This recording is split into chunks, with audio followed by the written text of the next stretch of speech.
நம்ம வாழ்க்கையில் உறவுகள் நல்லா நல்லா இருக்கணுமா, நல்லா நீடிக்கணும்னா ஒரு விஷயம் நம்ம செய்ய வேண்டும். பவுண்டரிஸ். அது என்ன பவுண்டரிஸு? ஒரு வேலி.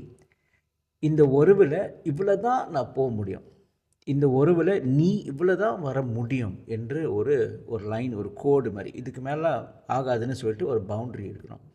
இந்த பவுண்ட்ரி இல்லைன்னா என்ன ஆகும்னு சொல்லிட்டு ஒரு கதை.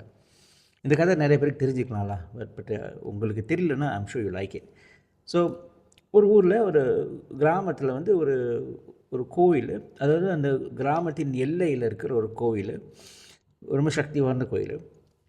அதுக்கு 2 வழி இருக்கிறது போகிறதுக்கு. முதல் வழி வந்து ஒரு ஒத்த அடி பாதையில் போகணும். ஓகேயா? இந்த ஒத்த அடியில் பாதையில் வந்து போக மாட்டாங்க யாரும், ஏன்னா அங்கே ஒரு ஒரு பயங்கரமான ஒரு பாம்பு இருக்குது, போகிறவங்களாம் கடிச்சிடும். ஸோ என்ன செய்வாங்களா, அங்கே ஊர் மக்கள் வந்து they'll take the longer way, the longer route. அது அந்த அதாவது ஒரு 2 மடங்கு கூட சுற்றிக்கிட்டு போகணும். இன்னொரு கம்பங்கள்லாம் பூந்து உள்ளுக்கு தான் போகணும், இன்னொரு கிராமத்துக்குலாம் பூந்து தான் போகணும். சரி பரவாயில்ல, இன்னும் போகிறாங்க, ஏன்னா பயம் கடிச்சிடும்னு. அப்போ ஒரு நாள் அங்கே ஒரு சாமியார் வர்றாரு. சாமியார் வந்துட்டு தரிசனம் பண்ண போகிறாரு கோயிலுக்கு. அப்போ அங்கே உள்ளவங்க சொல்கிறாங்க, ஐயா சாமி, நீங்கள் அங்கே இந்த ஒத்த அடி பாய்க்காதீங்க, தூரமான வழி பாய்ங்கன்னு. அப்போ அவர் சிரிச்சுட்டு போகிறாரு. அவர் அந்த ஒத்தடியிலே போகிறாரு அவர். அப்போ ஒத்தடியில் போகும்போது அந்த பாம்பு வந்துச்சு.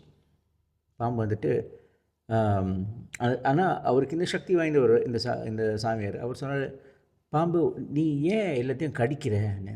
நான் கடிக்கலை ஐயா, நான் வந்து எனக்கு ரொம்ப தனிமையில் இருக்கேன், யாரும் வரமாட்டாங்க, எப்போயோ ஒரு வாட்டி யாராவது வந்தால் நான் கிட்ட போகிறேன், அவங்க வந்து என்னை அடிக்க வராங்க, நான் அந்த ரியாக்ஷனில் நான் கடிச்சிடுறேன்னு.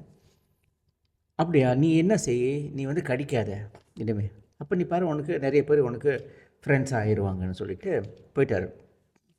அவர் போயிட்டு தரிசனம் பண்ணி அவரும் ஊருக்கு போயிட்டார். மறுபடியும் அந்த ஊருக்கு வராரு. அந்த டைமில் வந்து பார்க்கும்போது நிறைய பேர் அந்த ஒத்த அடி தான் பாய்க்கிறாங்க, யாரும் அந்த நீளமான ரோடு பாய்க்கல.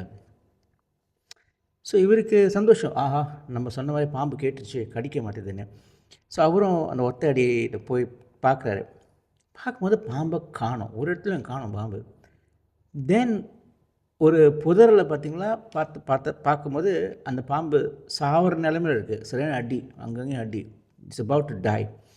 அப்போ அந்த சாமியார் கேட்டார், என்ன பாம்பு நீ முன்ன எப்படிலாம் இருப்ப, இப்போ நான் இந்த நிலைமைக்கு போயிட்டேன்னு.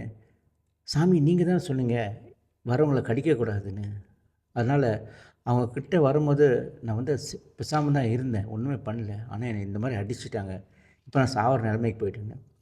அப்போ சாமி சொன்னாரா, நான் உன்னைய கடிக்க வேணான்னு தான் சொன்னேன், சீர வேணான்னு சொல்லவே இல்லையே.